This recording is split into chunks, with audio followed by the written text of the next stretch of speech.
한 달 전 6월 2일에 우리가 요나 1장의 말씀을 함께 보았습니다. 요나 1장의 말씀 우리가 기억을 더듬으면서 요나 1장의 내용을 다시 한번 좀 떠올려 봤으면 좋겠습니다. 전 세계적으로 요나라는 사람의 이미지는 이렇습니다. 하나님의 말을 듣지 않았던 불순종의 아이콘으로 많은 사람들이 요나를 그렇게 기억하고 있습니다.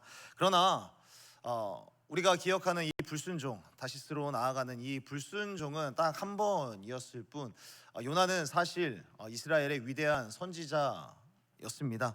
그가 일평생 순종을 했던 그런 선지자였다라는 증거가 뭐냐면, 첫째로 요나는 하나님의 음성을 명확히 들을 수 있는 그런 선지자였습니다. 하나님의 음성을 직접 들을 수 있을 정도로 그런, 어떻게 보면 이런 표현은 그렇겠지만 좀 뛰어난 영성을 가진 그런 선지자였던 것이죠. 하나님께서 니느웨로 가라라는 이 음성을 명확하게 들을 정도로 하나님의 음성을 향하여서 그의 영혼이, 그리고 그의 마음이 늘 하나님께로 열려 있었던 그런 선지자였습니다. 그리고 둘째로는 자타공인, 자기 스스로도 그렇고 이스라엘의 수많은 사람들이 그를 하나님의 선지자라고 인정하는 그런 사람이었습니다. 사람들이 보기에도 영성이 탁월하고 하나님의 쓰임받는 선지자라고 인정받는 그런 선지자였습니다. 그의 시대에 선포한 말씀들이 계속해서 이루어져 가고, 그래서 이스라엘이 그의 예언대로 강성한 대국이 되었다는 것을 생각해 보면 그가 다른 사람들로부터도 인정받는 그런 선지자였음을 우리들은 확인할 수 있게 되는 겁니다. 그리고 셋째로 그는 다시 한번 말씀드리지만 하나님의 명령에 일평생 순종하는 사람이었습니다. 일평생을 하나님의 말씀대로 끊임없이 순종했었던 그런 사람, 그러다가 딱 한 번 불순종의 오명을 쓰게 된 사람인 것이죠. 혹시 여러분들 중에 이 세 가지 중에 하나라도 포함이 되시는 분이 혹시 있으십니까? 하나님의 음성을 직접 듣는다라든지, 또는 자타공인, 모두에게도 인정받는, 아니 온 나라로부터 인정받는 그런 영성을 가졌다라고 스스로, 그리고 다른 사람들로부터 인정받는 그런 사람 혹시 있으십니까? 또는 일평생 하나님께 순종하는 그런 사람 혹시 있으십니까? 그만큼 사실 요나는 그냥 일반 사람들이 가지지 못한, 거의 도달하지 못하는 그런 뛰어난 영성을 가진 그런 선지자였습니다. 요나 자신도 일평생을 하나님 앞에 이렇게 쓰임 받으면서 스스로에 대한 인생의 행복감에 취하여서, 그리고 이 행복감에 대해서 좀 자부심이 있을 정도로 하나님과 동행하며 살아갔는데, 그렇게 일평생을 하나님과 동행하며 행복했는데, 그러나 한순간에 행복할 수 없는 명령을 듣게 되는 것이죠. 여러 가지 헌신도 할 수 있었고 순종도 할 수 있었는데, 자기 마음속에 자기도 알지 못했었던, 자기도 눈치채지 못했었던 꺼림칙한 걸림돌이 있었다라는 사실을 알게 되는 거죠. 이제는 선지자이면서 선교사의 일을 감당해라 라는 그 명령이 그의 마음에 갈등의 파도로 밀려오게 되는 것입니다. 지금까지 이스라엘 안에서는 이방 국가에 대하여서 선포를 한 사람들이 굉장히 많이 있었지만, 그러나 지금 요나는 이방 땅에 직접 가서 그들을 위한 회복의 메시지, 심판의 메시지, 구원의 메시지를 전하라고 말씀을 들으니까 요나는 그 선교사의 사명을 감당하는 것이 굉장히 힘들었던 겁니다. 그 내용이 왜 그에게는 마음의 갈등의 파도로 밀려오게 되었는가, 한 달 전에도 살펴보았지만 다시 한번 살펴드리면, 첫 번째 이유는 니느웨라고 하는 이 도시, 그리고 아수르라고 하는 이 나라 자체가 현실적으로 하나님의 말씀을 듣고 회복할 가능성이 현실적으로 없어 보였기 때문이죠. 이 나라는 너무 패역하기 때문에 이곳에 가서 복음을 전한들 이들은 돌아오지 않습니다. 이슬람 한복판에 가서 예수 그리스도를 믿으라 라고 하면 현실적으로 그들이 돌아올 가능성이 없지 않겠습니까? 그러니까 이 요나도 마찬가지로 이러한 패역한 나라 가운데 간들 그들이 돌아오지 않을 거다라는 그런 마음이 있었던 겁니다. 그리고 두 번째 이유로는 이제 왕궁의 선지자였기 때문에, 왕궁에서 이스라엘을 위한 하나님의 말씀을 선포했었던 요나였기 때문에, 그렇게 말씀을 선포하던 요나가 적국이었던 아수르에 가서 그들을 위해 일한다라는 것이 지금까지 해온 예언과는 사실 반대되는 일이었기 때문에, 지금까지는 이스라엘의 승리만을 외치면서 이스라엘 가운데 이루시는 하나님의 일들을 외쳐왔는데, 이제는 건너 마을, 건너 나라, 아예 적국인 나라에 가서 이 나라를 위한 선포를 하라고 하니까 그의 마음 가운데 어려움이 찾아오게 된 것이죠. 그리고 세 번째 이유로는 국가적으로도 그렇고 개인적으로도 그가 가졌던 상처 때문이죠. 그는 북부 갈릴리 스불론 지파 사람이었기 때문에 어려서부터, 예전부터 외세의 침입을 많이 받았었던 그 지역에 살던 사람이었습니다.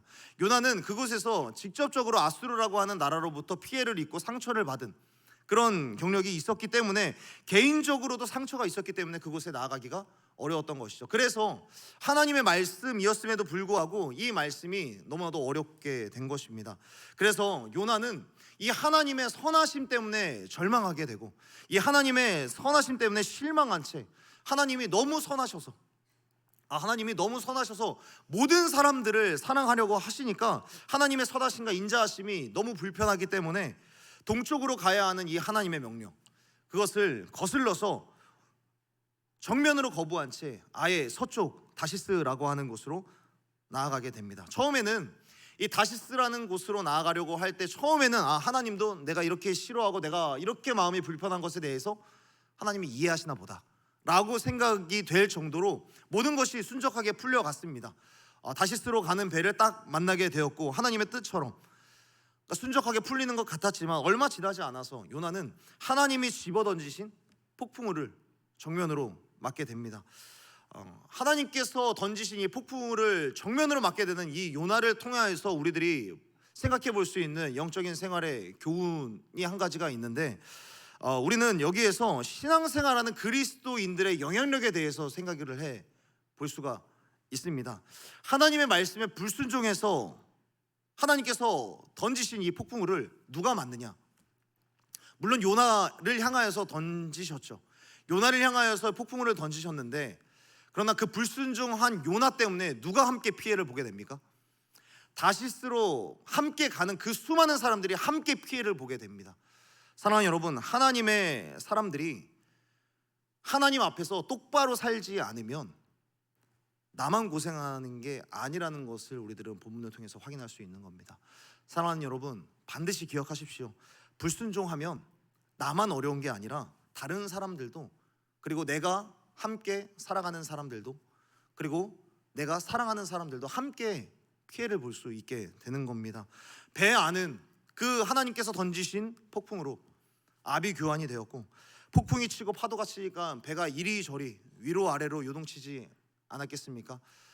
우리나라 최악의 놀이기구인 더블 락스핀이나 바이킹은 웃음거리 정도였을, 그건 아니겠죠. 더블 락스핀도 너무 힘드니까요. 이리 뒹굴고 저리 뒹굴고 어린아이며 어른이며 다 같이 공포에 떨고 있고, 뿐만 아니라 무역을 하는 사람들이 기대를 갖고 실었던 그 무역의 물품들이 다 떠내려가고 또 내보내야만 하는 그런 상황 가운데 있게 된 겁니다. 그런데 그 절체절명의 순간에 요나는 무엇을 하고 있었습니까? 요나는 그 순간에도 잠을 자고 있었습니다. 사람들이 요나를 깨웠고, 수많은 사람들은 요나를 향하여서 너는 이 시기에 어떻게 잠을 자고 있고 왜 이 시기에 기도하지 않느냐라고 힐난하게 됩니다. 그런데 이때 요나는 잠에서 깨자마자 이 폭풍과 재앙이 자신 때문에 일어난 일이라는 사실을 깨닫게 됩니다. 이것은 이 폭풍이 몰아치고, 그리고 내가 지금 이 다시스로 가는 이 배에 타게 된 것, 이 모든 것들이 하나님께서 던지신 이 폭풍우 때문에 내가 하나님 앞에서 사역을 실패를 하게 되고, 사명을 실패하게 되고, 그러니까 모든 일에 실패하고, 또 하나님의 말씀에 내가 순종하지 못한다는, 어떻게 보면 요나의 일생에서 처음으로 느끼는 영적 실패의 순간이었습니다. 요나는 잠에서 깨서 이 폭풍을 마주했을 때, 내가 하나님을 향하여서 온전히 순종하지 못하는구나, 이 사실을 깨닫게 되고, 내가 실패하니까 이런 재앙을 만나게 되는구나, 그리고 이 모든 일이 다 나 때문에 일어나는구나, 이 사실을 깨닫게 된 겁니다. 그러니까 요나는 평생에 처음으로 영적인 실패를 마주하게 되는 것이죠. 사역에도 실패를 했고, 사명에도 실패를 했고, 내가 지금까지 유일하게 자신 있어 했던 그 순종에도 실패한, 그러니까 모든 일에 실패한 실패감과, 그리고 실패에 의하여서 나오는 죄책감과, 그리고 패배감, 이 모든 것들이 뒤엉켜서 요나의 마음을 괴롭히기를 시작을 하는데, 그 뒤에 굉장히 특이한 장면이 나오게 되죠. 그는 이제 사람들에게 이 폭풍우가 자신 때문에 일어난 일이라는 사실을 밝히게 됩니다.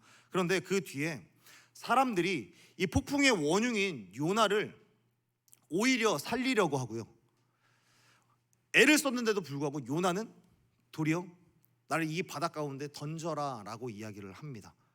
요나가 나를 바다에 던지면 이 폭풍이 잠잠해질 거다라고 이야기를 하는 겁니다.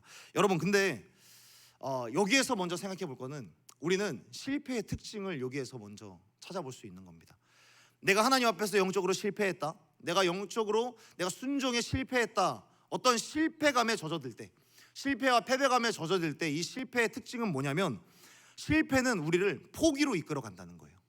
실패는 포기로 이끌어 갑니다. 실패의 씨앗이 심기면 이 뿌리가 자라서 줄기가 나서 패배와 포기의 열매가 찾아오게 되는 겁니다. 그만두고 싶은 거죠. 포기라는 열매는 이제 여기에서 스톱하고 싶다라는 그런 생각을 들게 합니다. 요나는 바다에 던져달라라고 이야기를 하는 그 말에 자신의 생애를 포기하고 싶다라는 말이 포함되어 있는 겁니다. 여러분, 생각해 보십시오. 요나는 왜 바다에 던져달라고 했겠습니까? 요나가 바다에 던져지면 하나님께서 이 폭풍우를 잠잠케 해주시겠지라고 생각을 했던 걸까요? 우리가 마치 예전에 전래동화나 우리가 생각하는, 지금도 수많은 어부들이 생각하는 대로 용왕이 있어서 무언가 재물을 바치면 재물을 받고 그에 맞는 어떤 풍성한 수익량, 그것들을 줄 거라고 요나가 생각했겠습니까? 지금 요나는 자신이 어떤 실패를 마주했는지 알고 있습니다. 지금 요나는 자신이 진짜 해야 될 게 바다에 던져지는 것이 아니라, 내가 하나님께 나를 제물로 드립니다, 이게 아니라, 내가 불순종하며 걸어왔었던 이 다시스의 배를 돌려서 하나님의 명령대로 내가 순종하겠습니다, 회개와 순종의 고백과 결단과 기도가 있어야 한다는 것, 사실 요나도 알고 있습니다. 그런데 그럼에도 불구하고 요나는 바다에 던져달라고 이야기를 합니다. 요나가 바다에 던져달라고 이야기를 한 이유, 그것이 무엇이겠습니까? 지금 거대한 풍랑이 그리고 배를 집어삼킬 만한 파도가 막 밀어닥치는데, 거기에 요나 자신이 빠지면 자기가 어떻게 될 거라는 것 몰랐겠습니까? 폭풍우가 잠잠해지는 거는 둘째치고, 폭풍우가 잠잠해진들 자기가 빠지면 자기가 죽을 걸 뻔히 아는데 자기가 바다에 던져져야 한다라고 이야기한다는 것은, 요나 스스로 쉽게 나는 여기에서 생애를 끝내고 싶다, 내가 영적으로 실패하게 되었을 때 아무것도 하기 싫다, 할 수 없다라고 생각하고 자신의 목숨을 끊어내겠다라는 그런 결단이었습니다. 자신의 생애를 그만두고 싶어 했다라는 겁니다. 그런데 이런 것들이 비단 요나에게서만 일어나는 것이 아니라 우리의 삶 가운데서도 얼마나 많이 일어나는지 모릅니다. 사업을 하다가 실패를 하게 되면 그 순간만큼은 다시는 사업을 하고 싶어 하지 않는 게 사람의 마음입니다. 연애를 하다가도 실패한 사람은 이제 다시 사랑 안에 노래를 부르게 되는 것이죠. 그리고 여러 가지 도전을 하다가 실패한 사람은 다시는 도전을 하고 싶어 하지 않습니다. 하물며 이 예배 자리에서도 예배를 드리다가 내가 예배에 실패를 했다, 예배 가운데 오히려 하나님께 마음이 상한 사람은 이 예배조차도 다시는 드리고 싶어 하지 않는 그런 모습이 우리의 삶 가운데도, 여러 사람들 가운데도 일어난다라는 것이죠. 여러분은 어떻습니까? 여러분은 실패를 혹시 경험해 보셨습니까? 왜 실패는 우리를 괴롭게 하는가? 왜 실패는 우리를 포기의 자리로 이끌고 가고, 왜 포기의 자리로 이끌 뿐만 아니라 왜 실패는 우리의 삶을 끝내려고 하는가? 그 이유는 실패를 패배이자 끝으로 생각하기 때문입니다. 끝났다, 다시는 이 일을 할 수 없다, 다시는 나에게 행복한 시간은 오지 않을 거다라는 그런 생각. 그러나 여러분, 실패와 끝, 실패와 패배, 이것이 같은 말입니까? 그렇지 않죠. 실패했다라는 것, 사업을 하다가, 연애를 하다가, 꿈을 꾸다가 그리고 도전을 하다가 예배를 하다가 실패했다라는 것이 완전히 패배하고 끝났다라는 그런 말이 될 수 없습니다. 굉장히 오래된 선수인데 옛날에 지금도 살아계시긴 하지만 홍수환 씨라는 권투 선수가 있었습니다. 이분이 국내에는 대적할 만한 선수가 없었고, 그러니까 세계를 향하여서 이제 경기를 뛰게 되는데 멕시코의 세계 챔피언과 경기를 하게 됩니다. 그런데 이 홍수환 씨는 전 세계적으로도 언더독이었던 거예요. 도저히 이길 수 없다라는 그런 평을 듣고 이 세계 챔피언과 경기를 하게 되는데 이 예상대로 이 홍수환 씨는 이 챔피언에게 내리 4번이나 다운을 당하게 됩니다. 그런데 홍수환 씨가 5번째 다운은 자신의 것으로 만든 것이 아니라 상대방 챔피언의 다운을 뺏어냄으로써, 그리고 그 다운과 동시에 KO를 만들어내고, 그리고 나서 승리를 얻게 되자 그 유명한 말을 남깁니다. 엄마, 나 챔피언 먹었어 라는 유명한 말을 남기게 됩니다. 그렇게 경기가 끝나고 나서 홍수환 씨가 자신의 인생을 돌아보고 또 여러 가지 인터뷰를 하게 되는데, 그때 자신의 후배들과 그리고 권투를 하건 안 하건 수많은 사람들에게 이렇게 이야기를 합니다. 다운은 결코 KO가 아니다 라고 이야기를 합니다. 여러분, 우리가 영적으로 실패한다라는 것, 영적으로 KO 상황에 내몰리는 것은 우리의 삶 속에서 얼마든지 굉장히 많이 주어지게 될 겁니다. 우리의 삶에서 어쩌면 때로는 성공보다 더 많은 실패와 그리고 이 실패로 인하여서 좌절하는 일들, 더 많은 낙심을 우리들은 수없이 많이 경험하게 될 겁니다. 그러나 우리는 다운을 당했다고 해서 결코 우리의 인생의 경주, 인생의 경기는 끝나지 않습니다. 실패가 주는 트라우마는 우리를 힘들게 하고 무너뜨리게 만들고 깨어지게 만듭니다. 그러나 실패는 여러분들 가운데 계속 주지하듯이 결코 끝이거나 패배라는 것이 아니라는 것입니다. 미국의 미시간주에 가면 실패 박물관이라고 불려지는 곳이 있었다고 합니다. 이곳은 희한한 곳인데 여기에 가면 기업이 야심차게 출시를 하고 시중에 내놨다가 실패한 제품들만 모아놓은 그런 곳이라고 합니다.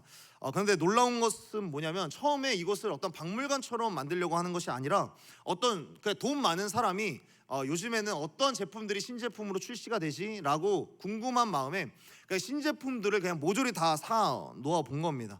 그런데 신제품들을 다 모아두고 보니까 신제품의 80%가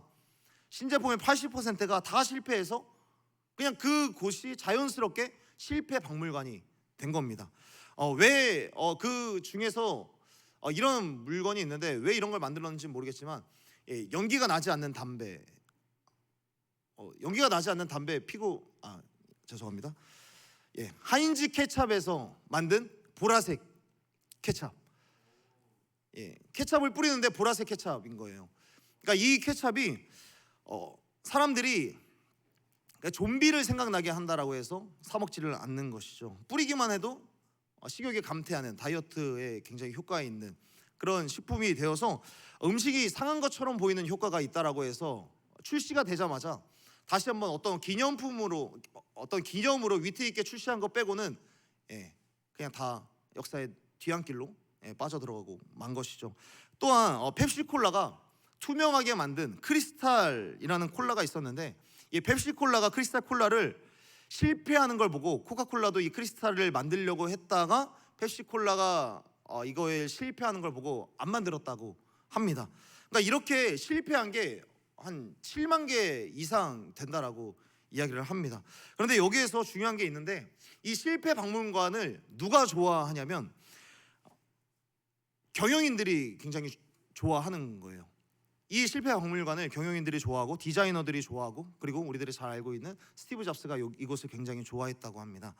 처음에는 이곳이 주목받지 못하고 그냥 편의점 정도로 그냥 아무거나 잡동사니 막 세워두는 그런 곳이었는데, 사람들이 그래서 많이 가지 않았는데 언젠가부턴가 애플이며 구글이며 거대 기업들의 이사진들, 경영진들이 새로운 사업을 시작하기 전에 꼭 들르는 곳으로 이곳을 코스로 잡게 된 겁니다. 이 기업들이 자기가 내려고 하는 신제품들이 있지 않겠습니까? 그러니까 이 내려고 하는 신제품들 또는 소프트웨어라든지 비슷한 게 있으면 여기에서 이 실패 박물관에서 비슷한 게 있으면은 먼저 가지고 가서 컴퓨터에다가 넣어서 한번 돌려보고, 그리고 자기가 출시하려고 하는 제품이랑 비슷한 게 있으면 여기에서 또 보고 사용해보고, 그래서 사람들이 이곳을 점점 그렇게 사용하다 보니까 실패박물관이라는 그 이름은 사라지고 그곳의 이름이 이렇게 바뀌었다고 합니다. New Product Works, 그러니까 신제품 작업소라는 이름으로 새롭게 변화된 겁니다. 미국의 실패작으로 유명한 곳이 아니라 이제는 새로운 사업을 시작할 때 반드시 들려야 하는 아이디어 뱅크와 같은 그런 곳으로 바뀌게 된 겁니다. 그러니까 기업가의 천국이라고 불리는 이 미국에서도 사업을 하는 사람들은 처음 성공을 하는 데까지, 그러니까 처음 성공도 대단한 성공이 아니라 그냥 이제서야 조금 적자에서 벗어나 흑자로 전환되는 그 시기로 바뀌기 위해서, 그런 성공을 맛보기 위해서 평균 4번 정도의 실패를 맛본다고 합니다. 또 어떤 실리콘밸리의 리더들은 5번에서 7번 정도의 실패를 겪는다고 합니다. 그러면 미국의 리더십들은 성공보다 더 많은 실패가 있기 때문에 그들은 패배자이고 다 인생이 끝난 자들인가? 그렇지 않은 것이죠. 그런데 이것이 비단 우리의 삶에서뿐만이 아니라 우리의 영적으로도 마찬가지입니다. 영적인 생활에 있어서도. 그러니까 스코틀랜드의 어떠한 목사님이 담임 목회자로 처음 부임이 돼서 첫 설교를 앞두고 이제 설교를 열심히 준비했다고 합니다. 스코틀랜드의 그 곳도 예배를 드릴 때마다 오늘 이 시간에도 그랬던 것처럼 말씀을 봉독하지 않습니까? 성경 봉독. 그래서 이 스코틀랜드에 있는 이 한 목사님이 첫 설교를 앞두고 열심히 심혈을 기울여서 말씀을 다 준비를 했는데 그 원고에다가 성경 본문을 적어놓지 않은 거예요. 성경 본문을 적어놓지 않고 올라가 보니까 성경 본문이 어딘지 모르는 거죠. 그래서 이 목사님이 첫 설교니까, 여러분 설교를 할 때에, 첫 설교를 할 때 그 심정은 우리 하람 형제 조금 이해할 것 같은데, 찬양 인도를 처음 앞두고 나서 그 긴장하는 그 마음, 하람 형제 이해가 되십니까? 예, 얼마나 긴장하냐면 얼굴은 사색이 되고, 제발 다른 사람이 좀 했으면 좋겠다, 교회당이 좀 무너졌으면 좋겠다라는 그런 긴장감에 설교를 하게 되거든요. 그러니까 이 목사님도 담임 목회로 부임을 하고 첫 설교니까 엄청나게 떨린 거예요. 그리고 그곳에서 본문을 좀 기억을 해놔야 되는데 원고에다가 적지 않았으니까 어찌됐든 강단에 올라왔고 긴장감에서 오늘의 말씀은 이러다가 그냥 예배당 가운데 통로를 통해서 그냥 밖으로 나가 버렸다고 합니다. 그리고 그 이후로 그 목사님은 그 교회에 돌아오지 않았다고 합니다. 오늘의 말씀은 이러다가 그냥 끝난 거예요. 예배는 일찍 끝났겠죠. 성도는 근데 한편으로 마음이 어려운 거예요. 그리고 이 목사님도 자기 나름대로 너무나도 수치스럽고, 나중에 떠올려 보니까 내가 왜 나왔을까? 그냥 원고 한번 읽어보면 되지. 난 왜 나왔을까? 그러니까 영적인 실패에 의하여서 굉장히 무너지게, 낙심하게 된 것이죠. 그런데 그렇게 첫 설교에 실패한 그 사람의 이름이 무엇이냐면 데이비드 리빙스톤이라는 분입니다. 여러분 좀 생소한 이름일 수도 있는데 선교에 대해서 조금만 보게 되면 아프리카 선교의 아버지라고 불리는 굉장히 위대한 선교사님이십니다. 그는 어쩌면 목회자로는 실패했는지 모르겠습니다. 실패한 사람으로 보일 수도 있겠지만, 그러나 그 실패 이후에 어떤 시간을 보내냐면 선교사로서는 굉장히 위대한 업적을 남기게 되는 겁니다.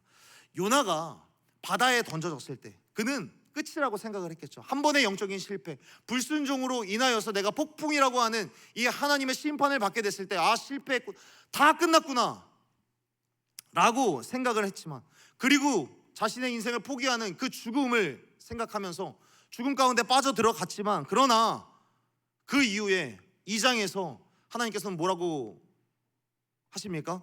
하나님은 큰 물고기를 보내셨다. 1장 마지막 절이죠. 하나님은 큰 물고기를 보내셔서 요나를 실패의 절벽에서 끌어올리시기를 준비하시고 그렇게 행하시기를 시작하시는 겁니다. 사랑하는 여러분, 반드시 기억하십시오. 하나님은 결코 폭풍만 보내시는 법이 없습니다. 하나님은 폭풍을 보내시고 나면 그 뒤에 반드시 보이지 않는 곳에 이미 큰 회복의 물고기를 준비해 놓고 계시고 실패의 끝에서 우리를 끌어올리실 준비를 하고 있다는 사실을 꼭 기억하고 믿는 저와 여러분이 되기를 간절히 소원하고 축복합니다. 실패라고 해서 끝나는 것이 아니라는 거예요. 실패 이후에도 반드시 우리들은 등반할 수 있는, 반등할 수 있는 그런 시간들이 하나님께서 준비시켜 주신다라는 겁니다. 그래서 하나님께서는 요나를 끌어올리시기 위해서 큰 물고기를 준비하셔서 큰 물고기로 요나를 집어 삼키게 됩니다. 그런데 우리들은 여기에서 또 한 가지 브레이크가 걸리는 게 뭡니까? 성경도 너무하지. 어떻게 사람이 물고기 뱃속에서 3일 동안이나 살 수 있어? 성경도 너무하다라는 그런 생각이 늘 몇 차례 느끼지만, 이런 의심을 품는 건 저만 그렇습니까? 저만 의심이 많고 믿음이 없는 사람입니까? 이런 브레이크에 걸리게 되는데, 그런데 그 일이 1890년대에 실제로 일어났었습니다. 1891년에 제임스 바틀리 사건이라는 사건이 일어나게 되는데요. 1891년 2월에 영국에서 어업을 하다가 고래 한 마리를 실수로 공격을 하게 됩니다. 이때 당시에 이 어업하는 배가 좀 비교적 작은 배였는데 이 고래가 너무나도 큰 겁니다. 그래서 그 큰 고래가 너무 크다 보니까 이 어업을 하는 배를 공격을 하게 되고, 그때 선원들이 굉장히 많이 바다에 빠지게 되었습니다. 그리고 그 중에 수많은 사람들이 생還하긴 했지만 그 중에 제임스 바틀리라고 하는 사람이 실종이 된 겁니다. 그러나 다음 날 이 사람들이 다시 계속해서 어업을 이어나가야 되기 때문에 그 전날 했었던 배보다 조금 더 큰 배를 가지고 바다에 나가게 됐는데, 그때 한 마리의 고래를, 굉장히 큰 고래를 겨우겨우 잡았는데 그 고래를 보니까 위쪽이 계속해서 움직이더랍니다. 그래서 그 위를 열어보니까 그 안에 제임스 바틀리가 살아 있었던 거죠. 물론 그 제임스 바틀리의 머리랑 어떤 다리랑 온몸의 털들이 다 녹긴 했지만 18시간 이상 생존해 있었던 이 제임스 바틀리라고 하는 이분은 그 이후로도 18년 이상 동안 생존했었다는 그런 기록이 있었고, 그가 죽은 뒤에 묘비에는 이렇게 적혀 있었다고 합니다. 현대판 요나. 사랑하는 여러분, 요나는 자신의 생애까지 포기하고 싶었고 그렇게 바다에 던져졌습니다. 그리고 사람이 살아나올 수 있을까 싶은 그런 물고기 속으로 삼켜졌죠. 어떻게 보면 그 요나에게 있어서도 시련의 끝이었고 실패의 끝자락으로 죽음에까지 추락하고 만 것입니다. 그러나 10절에서는 이렇게 말씀합니다. 육지에 토하여졌다. 하나님께서 보내시는 사명의 자리로 다시 한번 토하여 지게 되는 역사가 있게 되는 겁니다. 하나님께서 보내시는 자리로 다시금 거슬러 올라오게 된 겁니다. 사랑하는 여러분, 그렇다면 요나가 그곳에서 육지로 토해지기까지 그렇게 나올 수 있었던 그 근원적인 이유는 무엇이었을까? 실패의 절벽, 실패의 나락 아래로 떨어진 것 같은 요나는 어떻게 진짜 죽을 것 같은 물고기 뱃속에서도, 그런 실패 속에서도 실패를 거슬러 실패의 절벽을 등반하게 되었는가? 하나님 앞에서 바다로 던져져 끝을 생각했었던 요나는 물고기 뱃속에서도 어떻게 다시 이 실패를 딛고 회복으로 나아갈 수 있었을까? 1절과 2절의 말씀을 우리 함께 읽어봤으면 좋겠습니다. 1절과 2절의 말씀입니다. 우리 다 함께 읽어봤으면 좋겠습니다. 다 함께 읽겠습니다. 시작. 요나가 물고기 뱃속에서 그의 하나님 여호와께 기도하여 이르되 내가 받는 고난으로 말미암아 여호와께 불러 아뢰었더니 주께서 내게 대답하셨고 내가 수월의 뱃속에서 부르짖었더니 주께서 내 음성을 들으셨나이다. 아멘. 요나가 실패의 절벽 끝에서 어떻게 다시 등반할 수 있었는가? 함께 따라서 해주시면 감사하겠습니다. 어떤 상황 속에서도 기도할 힘은 남아있다. 다시 한번요. 어떤 상황 속에서도 기도할 힘은 남아있다. 아멘. 1절에서 말씀하는 겁니다. 물고기 뱃속에서 그의 하나님 여호와께 기도하여. 여러분, 요나가 기도했다라고 말씀하고 있습니다. 여러분, 근데 1장에서 보시면 알겠지만 시간을 거슬러 올라가다 보면 요나는 폭풍 속에서도 잠을 자고 있지 기도하지 않는 사람이었어요. 기도하지 않는 그 사람이 어떻게 기도할 수 있었을까? 이방인들이 오히려 그에게 화를 냅니다. 왜 당신은 당신이 믿는 하나님께 기도하지 않느냐? 힐난을 할 정도였습니다. 그럼에도 불구하고 요나는 끝끝내 기도하지 않았습니다. 그런데 여러분들도 이 마음은 이해가 되실 줄로 알아요. 나는 하기 싫은데 하나님이 계속해서 시키시는 그런 일들이 있을 때 마음도 가지 않을 뿐더러 이것들을 잘 감당하고자 하나님께 능력을 구할 기도조차 나오지 않을 그런 때가 있죠. 내가 정말 동의할 수 없고 감당할 수 없는 일인 것 같은데, 또한 내가 축복하기 싫은 사람인데 정말 친하게 지내고 싶지도 않은 그런 사람인데 하나님께서 계속해서 지난주에도 지지난주에도 한 달 전에도 계속해서 그 사람을 사랑해라 사랑해라 사랑해라 라는 그런 마음을 주시면 그 사람을 위해서 기도할 힘조차 나지 않는 게 사실 우리들의 모습인 거죠. 누군가를 위하여서 기도해야 되는 것도 알고 있고 기도를 시키신 것도 맞는데 정말 기도하고 싶지 않고, 그러니까 어떻게 보면 자기 가족을 위해서도 기도하기 어려운 사람이 있습니다. 자기 자녀에게 가는 길이 멀고 또 자기 부모에게 가는 길이 먼 사람들도 있습니다.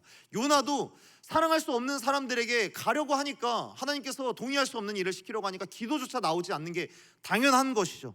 그런데 요나가 이제는 죽음을 생각을 하고 완전히 밑바닥까지 떨어졌다라고 생각할 때 고기가 집어삼키니까 그때서야 요나가 알게 된 게 있는 겁니다.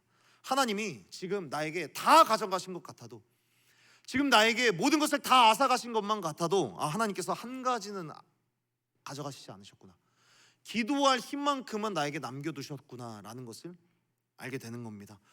사랑하는 여러분, 우리의 감정은 바닥날 수 있고요, 우리의 상황은 계속해서 안 좋아질 수 있습니다. 죽음을 눈앞에 둘 수가 있죠. 갖가지 실패가 우리의 의지를 다 도려내 갈 수도 있고, 그래서 마음이 괴로울 수도 있고, 내 관계가 다 파괴될 수도 있습니다. 누군가를 향하여서 좋은 이야기가 나오지 않을 정도로 내 마음이 강팍해져만 갈 때, 완악해져만 갈 때가 있습니다. 그럼에도 불구하고 하나님께서는 우리에게 마지막 기도할 힘만큼은 뺏어가시지 않는다는 거예요. 기도할 힘만큼은, 우리 하나님은 우리에게 그 어떠한 상황 속에서도 기도할 힘만큼은 우리 가운데 남겨두신다라는 것입니다. 물고기 뱃속에서도 하나님은 요나에게 기도할 힘만큼은 남겨두신 겁니다. 하나님은 그 힘만큼은 빼앗아 가지 않으신 겁니다. 사랑하는 여러분, 하나님께서는 여러분들에게도 아직 기도할 힘을 남겨두신 줄로 믿습니다. 여러분들이 힘들고 토라지고 삐질 수 있죠. 그러나 그럼에도 불구하고 하나님을 향해서 이 예배의 장소로 나아온 여러분들이라면 하나님께서는 여러분들에게 최소한의 이 한 가지 힘, 기도할 힘만큼은 남겨두셨다라는 사실을 믿고, 여러분들이 혹여나 실패의 자리에 있고 도저히 내가 이곳에서 벗어날 수 없을 것만 같은 절망감이 있을지라도 하나님께서 남겨놓으신 이 기도의 힘을 믿고 견디고 버텨서 이 기도의 능력으로 하루하루를 살아갈 수 있는 저와 여러분이 되기를 간절히 소원하고 축복합니다. 기도하는 힘을 잃지 않고 그것을 붙잡고 기도하는 자리로부터 일어나 인생의 모든 고난으로부터 견디고 버틸 수 있는, 도전하게 될 수 있는 이 기도의 능력이 여러분들 가운데 임하기를 간절히 소원하고 축복합니다. 그렇게 우리들은 실패의 절벽에서 다시 올라올 수 있는 겁니다. 그리고 또 한 가지, 요나는 어떻게 실패의 절벽에서 올라올 수 있게 되는가? 3절과 4절의 말씀입니다. 우리 3절과 4절의 말씀 다 함께 읽어봤으면 좋겠습니다. 3절과 4절입니다. 함께 읽습니다. 시작. 주께서 나를 깊음 속 바다 가운데에 던지셨으므로 큰 물이 나를 둘렀고 주의 파도와 큰 물결이 다 내 위에 넘쳤나이다. 내가 말하기를 내가 주의 목전에서 쫓겨났을지라도 다시 주의 성전을 바라보겠다 하였나이다. 아멘. 자, 첫 번째로는 어떤 상황 속에서도 기도할 힘은 남아있다라는 것이고, 두 번째로는 따라서 해주시면 감사하겠습니다. 실패를 인정할 때 회복이 시작된다. 실패를 인정할 때 회복이 시작된다. 회복이 시작된다. 요나는 고백합니다. 3절에서 주께서 나를 깊음 속 바다 가운데 던지셨으므로, 주께서 나를 바다 가운데 던지셨고 내가 주의 목전에서 쫓겨났다라고 이야기를 합니다. 요나는 바다에 던지신 분이 하나님이라고 이야기를 하고 있는데, 그런데 이게 하나님께서 나를 핍박하기 위해서, 나를 괴롭게 하기 위해서 바다에 던지신 것이 아니라 내가 하나님 앞에서 쫓겨나서 지금 바다에 있다라고 이야기를 하는 겁니다. 내가 하나님 앞에서 쫓겨나서 지금 바다 가운데 있는데, 이렇게 던져져도, 주의 목전에서 쫓겨나도 지금 그는 뭐라고 이야기를 하는 거냐면, 이렇게 쫓겨나도 바닷속에 빠지더라도 내가 할 말이 없을 정도로 하나님의 성품과 하나님의 뜻 가운데 내가 많이 멀어져 있다라는 사실, 그 사실을 고백하고 있는 것이죠. 내가 지금까지 하나님을 바라보지 못했고, 내가 지금까지 하나님을 몰랐고, 하나님의 성품과 나의 성품이 너무나도 달랐고 멀었다라는 것을 지금 고백하고 있는 겁니다. 여기에서 우리는 이 말씀을 통하여서 아주 중요한 영적인 교훈을 얻게 되는데, 요나는 기도할 힘만 잃지 않은 것이 아니라 정직한 성품도 잊지 않았던 겁니다. 정직한 성품이요. 나의 실패를 정직하게 보게 되는 겁니다. 내가 여기에서 실패했구나. 내가 하나님의 목전에서 쫓겨났고 하나님을 지금까지 바라보지 못했으니 이제는 바라봐야 되겠구나. 여러분, 범죄 심리학자들이 모든 범죄의 뿌리를 거짓에서 찾습니다. 성경도 마귀를 향하여서 거짓의 아비다라고 이야기를 할 정도로 거짓된 마음과 이 거짓말은 사단의 본성이요, 그리고 이 거짓으로부터 하나님과 우리와의 관계에서 장벽이 세워진다라고 성경은 증언할 정도입니다. 그러니까 요나는 물고기 뱃속에서 가장 먼저 기도한 내용은 정직하게 기도했다는 거예요. 자신이 실패했습니다. 내가 주의 목전에서 쫓겨나도 할 말이 없을 정도로 내가 하나님 앞에서 부패한 삶을 살았습니다 라고 정직하게 고백을 하는 겁니다. 자신의 실패를 부정하지도 않고요, 그리고 나의 이 실패에 대해서 다른 사람에게 책임을 전가하지도 않습니다. 어떤 위선이나 연기로 자신의 모든 영적인 실패와 죄악에 대해서 외면하려고도 하지 않는 겁니다. 진실하게 자신의 영혼의 상태를 하나님 앞에 회개하는 것이죠. 여러분, 통증을 시인할 때 치료가 있는 것이고요, 통증을 시인할 때 치료가 있는 것이고, 무지를 인정할 때 배움이 있는 겁니다. 그러니까 하나님 앞에서도 내가 실패를 인정할 때, 나의 연약함을 인정할 때 오히려 회복이 있는 줄로 믿습니다. 자신의 현재 상태를, 내가 실패했고 내가 다 포기하고 싶었습니다. 그래서 결국 지금 이렇게 쫓겨났습니다. 주님, 이런 실패를 인정하는, 현실을 직시하고 내 현재 상태를 객관적으로 판단할 수 있어야 하는 겁니다. 사랑하는 여러분, 인생에서 모든 것을 잃은 것 같아도 이 정직한 만큼은 잃지 않는 여러분이 되었으면 좋겠습니다. 하나님은 언제나 이 진실한 자의 목소리를 들으시기 때문입니다. 우리가 진실함을 잃지만 않는다면 우리의 기도는 결코 꺼지지 않을 것입니다. 우리가 정직한 성품을 잃지 않는다면 하나님과 우리 사이에는 반드시 회복이 있을 줄로 믿습니다. 다윗도 그의 인생에서 가장 추악한 범죄로 손꼽히는, 자신이 왕에 있음에도 한 누군가를 겁탈하고, 그리고 겁탈한 그 사람의 남편을 죽이기까지 한, 그러니까 이 범죄에서 수없이 많은 심판의 결과로 자녀를 잃게 되고 왕에서 추방되어 어려움을 겪게 됩니다. 그리고 자신이 이러한 범죄를 저질렀을 때 충분히 회개했지만 그럼에도 자신한테 이러이러한 시련이 올 거라는 것을 알고 있으면서도 그는 하나님 앞에, 하나님, 내가 이만큼 회개했고 내가 이렇게 용서를 구했고 내가 이렇게 어떻게 보면은 범죄에 대한 대가를 받지 않았습니까? 그러니 고난을 좀 감하여 주십시오, 이렇게 기도한 것이 아니라, 그럴 때 오히려 더더욱 끊임없이 그가 기도한 내용은 뭐냐면 정직한 영을 새롭게 해주십시오라고 기도했습니다. 고난을 감하여 주십시오라고 기도한 게 아니라, 하나님, 내게 정직한 영을 새롭게 해주십시오.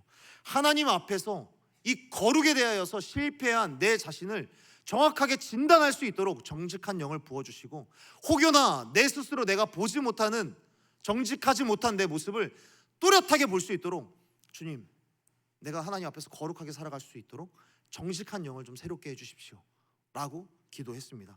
여러분, 예수님 앞에서 치료받았던 모든 병자들에게는 공통점이 있습니다. 자신의 질병과 아픔에 대한 진실한 고백이 있었던 거죠. 그리고 주님께서는 이렇게 진실한 고백을 하러 나온 사람들에게 반드시 믿음을 선물로 주셨습니다. 여러분, 진실한 영혼의 고백과 하늘로부터 주어지는 믿음은 연결되어 있는 겁니다.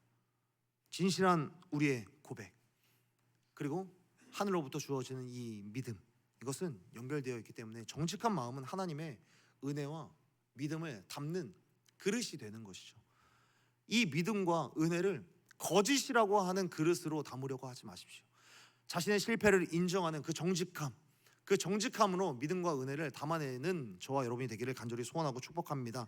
그렇기 때문에 여러분, 간절히 소원하고 축복합니다. 여러분이 기도할 때마다 여러분 자신의 마음을 정확하게 하나님의 눈으로 여러분들 스스로를 볼 수 있게 되기를, 자신의 영혼의 이 상태를 직면하게 되는, 정직한 영이 새롭게 되는 역사가 있기를 간절히 소원하고 축복합니다.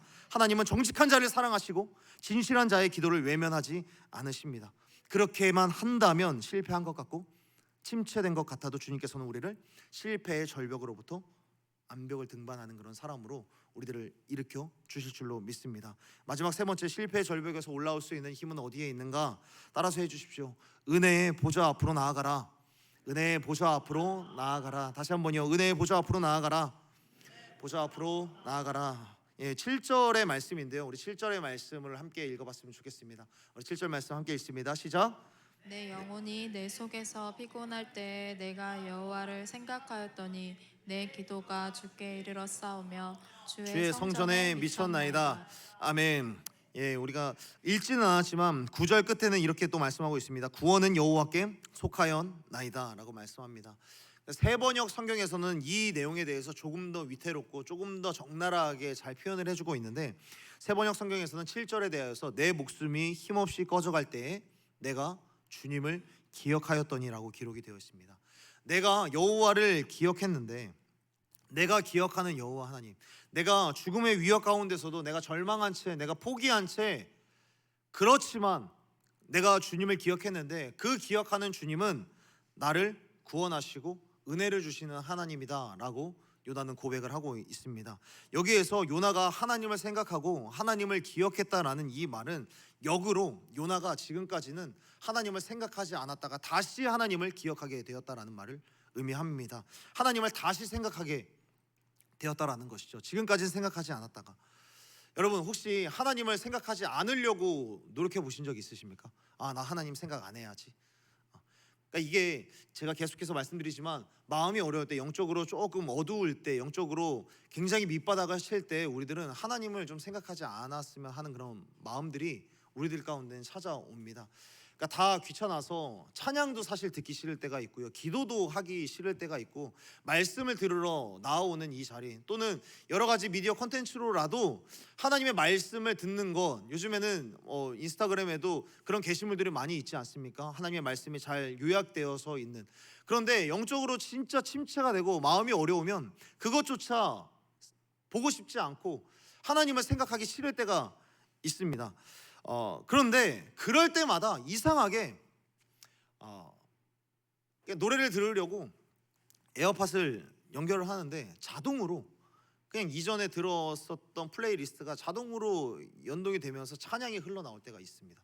그럴 때 아니야, 지금 들을 때가 아니야 라고 끈 적이 굉장히 많이 있습니다. 차를 운전하다가도 그냥 갑자기 블루투스 연결이 되면서 찬양이 흘러나오는 겁니다. 그럴 때는 마음이 어렵기 때문에 지금 찬양이 듣고 싶지 않다라고 해서 전원을 끄게 되고, 또 말씀 묵상도, 메시지 같은 것도 사실 그렇게 보고 싶은 마음이 없을 때가, 보고 싶지 않은 그럴 때가 있어서 그냥 인스타그램이나 유튜브를 그냥 해야겠다 싶은데, 이상하게 그럴 때일수록 오히려 선교에 대한 메시지, 그런 메시지들을 또 보게 되고, 또 여러 청년들이 자신의 은혜 받았던 내용들을 여러 가지로 적어놓는 그런 내용들도 좀 보게 되는 것 같아요. 그러니까 은혜 받은 메시지들, 그러니까 이런 것들이 내 마음과 상관없이 자꾸 보이게 되는 겁니다. 여러분, 요나도 하나님 앞에서 갈등의 순간, 어려운 순간에 지금 하나님을 향해서 등을 졌습니다. 폭풍 가운데 있는 배에서도 지금 잠을 잤고요, 하나님을 생각 안 하려고 열심히 부단히 노력을 했다고요. 찬양이 울려 퍼져도 바로 에어팟 빼버리는 거고, 인스타그램 틀어서 은혜의 메시지 막 보여도 그냥 이거 일부러 끄고 릴스에서 티라미수 케이크 이런 거 보고 있다라는 거예요. 그러니까 그런 거를 보게 되는데, 그런데 바다로 던져져서 끝이라고 생각하는 순간에 오히려 자기의 뜻과는 상관없이 하나님을 기억하게 되는 거예요. 나는 하나님 생각하기 싫은데 그냥 어쩔 수 없이 하나님이 기억하게 되는 이 상황, 목전에서 쫓겨날 수밖에 없는 나이지만 나를 건져내시는 그 구원의 하나님을 생각할 수밖에 없게 되는 그런 상황이 있게 되는 것이죠. 여러분, 이게 가능하다라고 생각을 합니까? 나는 분명히 생각하기 싫은데 하나님을 생각하게 되는 것. 요나가 하나님을 생각하는 게 어떻게 가능했을까? 지금 이 상황 속에서 하나님께 기도할 수 있었던 그 이유가 무엇이었을까? 요나는 끊임없이 하나님을 잊으려고 에어팟도 꺼버리고 인스타그램도 꺼버리고 그냥 잠을 자는데, 그럼에도 요나가 하나님을 기억할 수 있었던 이유는, 요나는 하나님을 잊으려 했지만 하나님은 요나를 잊지 않으셨기 때문입니다. 요나는 하나님을 포기하고 요나는 하나님의 손을 놓으려고 했지만 하나님은 요나의 손을 놓치거나 포기하지 않았던 겁니다. 하나님은 요나를 잊지 않는 거예요. 하나님은 요나를 너무 그리워하고 사랑하고 좋아하시는 것이죠. 그리고 그 사랑이 오히려 요나로 하여금 하나님을 떠올릴 수 있게 만든 것입니다. 여러분, 우리가 요나서를 읽으면 참 재미있는 사실을 발견하게 됩니다. 요나는 성경책의 여러 가지 카테고리를 나누게 되다 보면 엄밀히 말하면 요나는 선지서 중에 하나입니다. 이사야, 예레미야, 에스겔 이와 같은 선지서 중에 하나가 바로 요나서입니다. 그러니까 성경에 여러 선지서들 있지 않습니까? 그런데 이 선지서들의 내용을 보면 선지서 안에 분명히 선지자에 대한 내용이 있긴 하지만 선지자의 삶에 대해서 그렇게 많이 다루진 않아요. 선지서의 내용을 살펴보면 선지자가 전하는 메시지가 많이 기록이 되어 있지, 이 메시지를 전하는 선지자의 삶은 그다지 그렇게 많이 기록이 되어 있지 않습니다. 그런데 요나를 보십시오. 요나서를 보게 되면 1장부터 4장까지 보게 되면 요나서에서 요나가 외친 메시지는 얼마나 기록이 되어 있습니까? 요나가 외친 메시지는 사실 그렇게 많이 없고, 그냥 심지어 그냥 요나라고 하는 이 선지자가 고래에게 잡혀먹힌 이야기까지 다 나올 정도로 성경은 요나의 삶에 집중을 하고 있는 겁니다. 그 이유가 무엇입니까? 그 이유가 무엇일까요?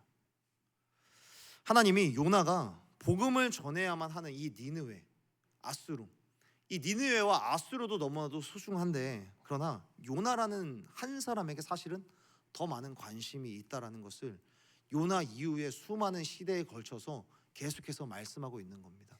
요나를 통하여서 니느웨와 아수르의 복음을 전하기를 원하지만, 그러나 그것보다 훨씬 더 긴 세대 동안 내가 무엇을 남기기를 원하냐면, 요나라고 하는 이 한 사람, 내가 이 사람을 얼마나 주목하고 있고 요나라고 하는 이 선지자를 내가 얼마나 사랑하는지를 훨씬 더 많이 성경을 통하여서 우리 가운데 알려주고 있다는 겁니다.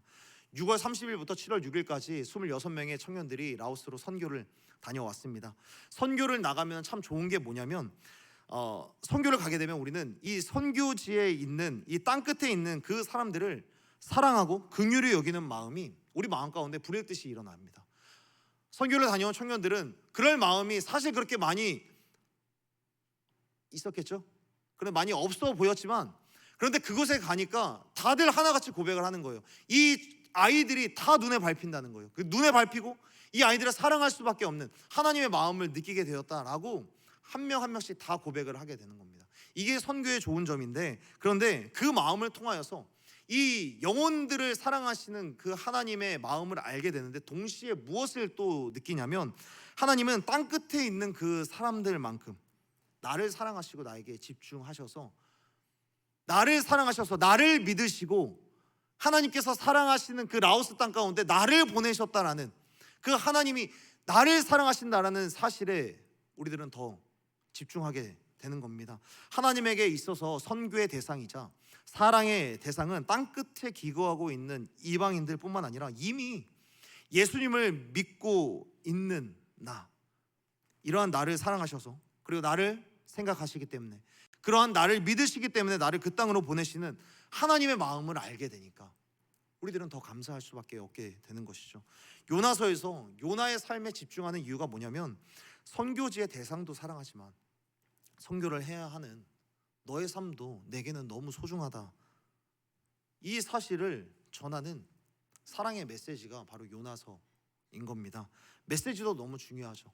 선지자들이 전하는 메시지들도 너무 중요합니다. 그런데 요나서는 메시지를 전하는 메신저의 삶이 대부분이라는 것을 생각해 보면, 어떤 의미에서 전하는 메시지보다 그가 살아갔었던 삶의 흔적이 훨씬 더 중요했던 겁니다. 하나님은 그러한 삶을 살아간 요나 자체가 너무 소중했던 것이고, 그러한 요나를 기억했고, 그러한 요나를 잊지 않으셨고, 그러한 요나를 포기하지 않으셨기 때문에 그 사랑이 요나에게로 흘러들어와 요나는 하나님을 생각할 수밖에 없고, 하나님이 나를 구원하시는 하나님이십니다, 은혜의 보좌로 나아갈 수 있었던 것입니다. 사랑하는 여러분, 말씀을 정리하겠습니다. 우리가 신앙생활을 하다 보면 이런 생각을 가질 때가 분명히 있습니다. 내가 너무 멀리 떠나온 게 아닐까? 내가 하나님과 너무 멀어진 것은 아닐까? 내가 하나님 앞에서 지금 잠을 자고 있는 것은 아닐까? 그런 날이 올 겁니다. 그리고 그러한 생각이 올 때면 어김없이 우리들은 포기, 그냥 자신의 생애를 놓고 싶고 다 귀찮다, 하기 싫다라는 그런 마음이 우리 마음 가운데 우후죽순 막 생겨나게 될 겁니다. 그리고 그 순간에 우리들은 자연스럽게 이런 생각을 하게 될 거예요. 하나님이 나를 별로 안 좋아하시나. 그러나 여러분, 요나서를 통해서 하나님은 우리 가운데 말씀하고 있는 겁니다. 요나서뿐만 아니라 성경의 모든 내용들이 다 이 이야기를 하고 있는 거예요. 내가 너희를 포기하지 않고 내가 너를 절대로 놓치지 않을 것이다. 네가 가령 실패의 절벽 아래에 떨어질지라도 그러한 너희를 내가 기억하고 내가 너를 기다리고 있어. 그러니 너도 나를 기억하고 올라와 주지 않을래? 라고 말씀하고 있는 겁니다. 사랑하는 여러분, 여러분의 삶 가운데 실패가 찾아올 때마다 여러분 이 세 가지를 꼭 기억했으면 좋겠습니다. 첫째로는 하나님께서는 나에게 기도할 힘만큼은 남겨두신다라는 사실. 그리고 두 번째로 내가 진실하고 정직하게 실패를 인정해야 한다라는 사실. 그리고 세 번째로 다시 은혜의 보좌로 돌아가 하나님이 나를 기억하시고 기다린다라는 사실. 그 사실을 꼭 기억하고 다시 한번 은혜의 자리로 올라와서 이 실패의 절벽을 등반할 수 있는 저와 여러분이 되기를 간절히 소원하고 축복합니다. 그래서 하나님이 나에게 무언가를 시키실 때, 순종을 시키실 때, 무슨 부당한 일을 시키시는 것 같고 어려운 일을 시키시는 것 같을 때에도 주님께서는 나를 사랑하신다라는 사실, 그 사실을 꼭 기억하는 저와 여러분이 되었으면 좋겠습니다. 이제 우리는 7월, 8월 두 달 동안 이제 여름 사역을 해야 하고 여름 수련회를 앞둔 이 시점에서 이 여름 사역과 여름 수련회가 왠지 부담이 되고 어려운 일인 것처럼 느껴질 때가 혹여나 있지 않을까 생각을 해봅니다.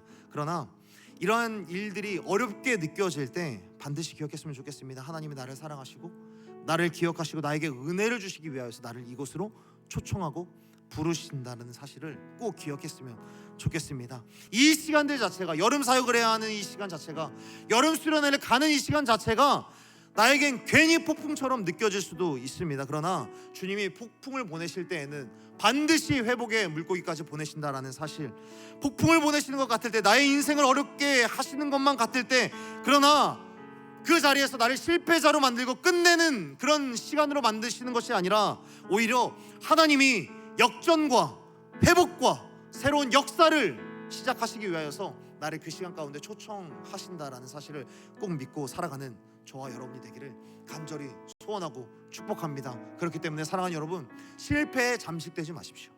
실패에 함몰되지 마십시오. 실패 속에서는 반드시 우리는 거슬러 올라갈 수 있는 힘이 하나님께로부터 주어진다는 사실을 믿고 하나님을 찬양하며 하나님께 감사하며 나아가는 저와 여러분이 되기를 간절히 소원하고 축복합니다. 우리 이 시간에 함께 찬양하며